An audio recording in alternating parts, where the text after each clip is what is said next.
In last week's video, we've looked at the goals of investing and why everyone should invest. But I bet now you're asking yourself, yeah, I know I should invest, but what exactly should I invest in?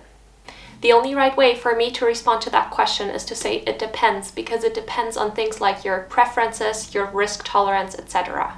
In order for you to decide which option or options of investments would be best for you, it would be necessary that you know what kind of investments are out there and how they work.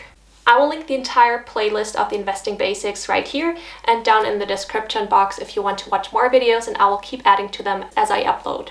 So in part 2 of this investing basics series, we're going to talk about the different options we have to invest and how you can make money with each one of them. Before we start, let me introduce myself. My name is Rebecca and I make videos all about making your personal finances and life more simple. I have a master's degree in finance, accounting, and taxation. I've read and researched a lot on the topic of personal finances. I'm not an expert on everything, but I will share with you what I know and we will learn more together along the way. If you'd like to learn more about investing and managing your money, feel free to subscribe to my channel. Okay, now let's look at the different choices you have when it comes to investing. There are bonds, stocks, funds, like mutual funds and index funds. There are derivatives, commodities, real estate, and cryptocurrencies. There are so many different options of what to invest in, and I think these are the most common ones, so we'll look into each one of them and I will explain how they work and what the basic principle of making money with them is. By the way, for all the non-native English speakers like me, these terms can be very confusing, so I will include some translations of the most important terms down in the description box. Let's start with bonds. A bond is basically a loan that you as an investor give to either a government or a company. So there are government bonds and company bonds. All the terms of the bond are fixed from the beginning, so they define a period of time. In the beginning, they define an interest rate. It can be variable or fixed interest rate. So if you buy a bond after the specified time has passed, you will get your initial money back and you make money with the interest payments that you receive throughout the period. If the interest rate is fixed, you know exactly beforehand how much money you will make from this investment. If the interest rate is variable, that means that the interest rate can change over time, but you still get a definitive interest. So you get paid for sure and you get your money back in the end. That's why bonds are considered a more low-risk investment. But on the other hand, the interest rate is usually lower than with other types of investment. So that means your return, the money you make, is limited and is a bit lower than with other investments. Okay, next up is stocks. When you own a stock of a specific company, that means you own a little piece of that company, a little share. That's why they also call stocks shares or equity. Not every single company out there has stocks that you can buy. Some of them are just family owned. But when a company decides to go public, that means they go to the stock market and now they are public and you can buy a stock from them. So how do you make money with stocks? First of all, the price of stocks vary over time. So the better the company performs, the more money investors are willing to pay for that stock. So that's why the stock price rises. Another reason the stock price can change is the number of investors that want to buy the stock. So the number of stocks that a company has out in the stock market is fixed until they decide they want to issue new stocks. A fixed number of stocks means that only a certain number of investors can buy these stocks. So if there are suddenly many investors that want to buy one specific stock, the stock price usually goes up. And it can be the other way around. If there's not many people who want to buy it, then the stock price will go down. So as an investor, you make money from the appreciation of the stock price. That means if the stock price goes up, you can make money from it. Because if you want to sell it and the price has appreciated, has gone up, then you can sell it for more money than you bought it with. Additionally, when the company makes profit over the year, they usually share it with the owners of the company, the shareholders. So everyone gets a little amount depending on how many stocks they own. That's called a dividend. However, when the company makes losses, they will not pay out a dividend. Okay, let's look at funds next. The basic idea of a fund is that you buy one fund and you own a variety of stocks and bonds with it. So instead of buying one or two stocks on your own, like individual flowers, you buy the whole bouquet of flowers with different options inside. This is a great way to diversify your portfolio, and we've talked about diversification in the last video that I'll link here again. There are different kinds of funds. We're going to talk about mutual funds and index funds. A mutual fund can hold different kinds of stocks if it's an equity fund, or it can hold different kinds of bonds if it's a bond fund. They are managed by a professional manager that decides when and what to buy and also when to sell something. So they do the work and they decide the compilation of the fund.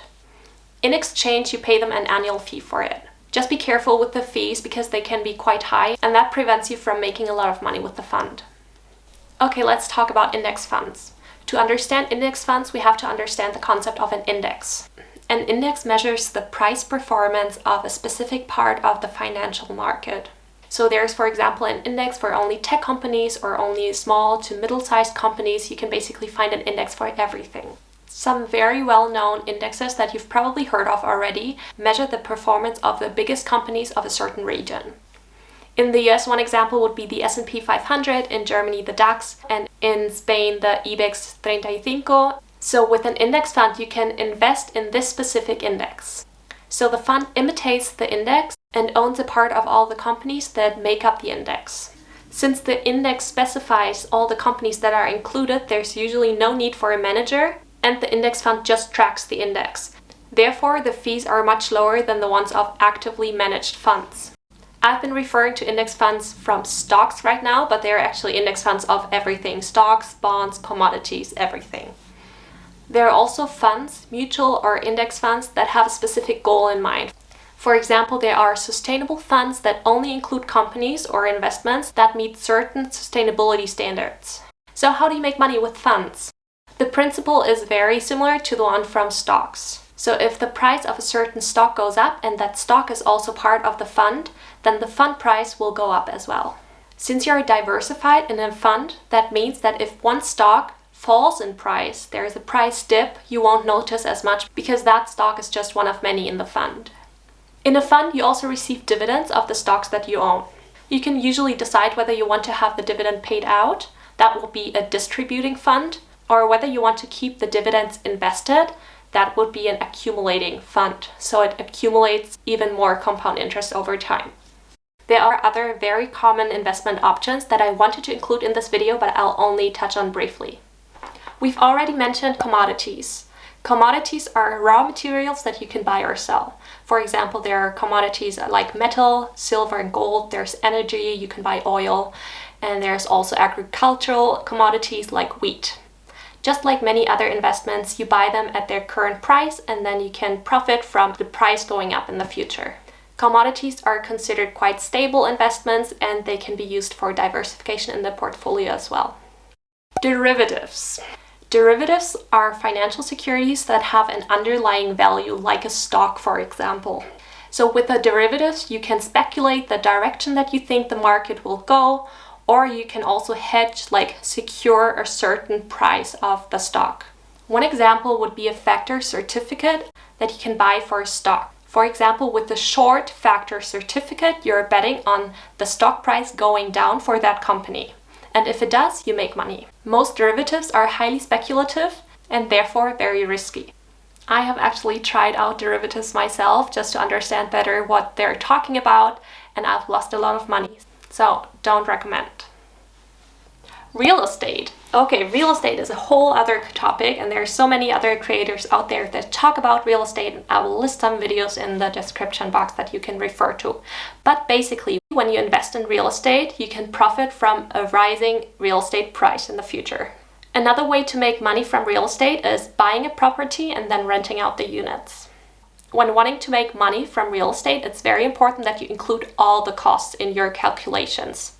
It's not just the purchase price, there are so many other costs to consider to not lose money in the end. I personally haven't invested in real estate yet, so at the moment I won't talk about it much on my channel.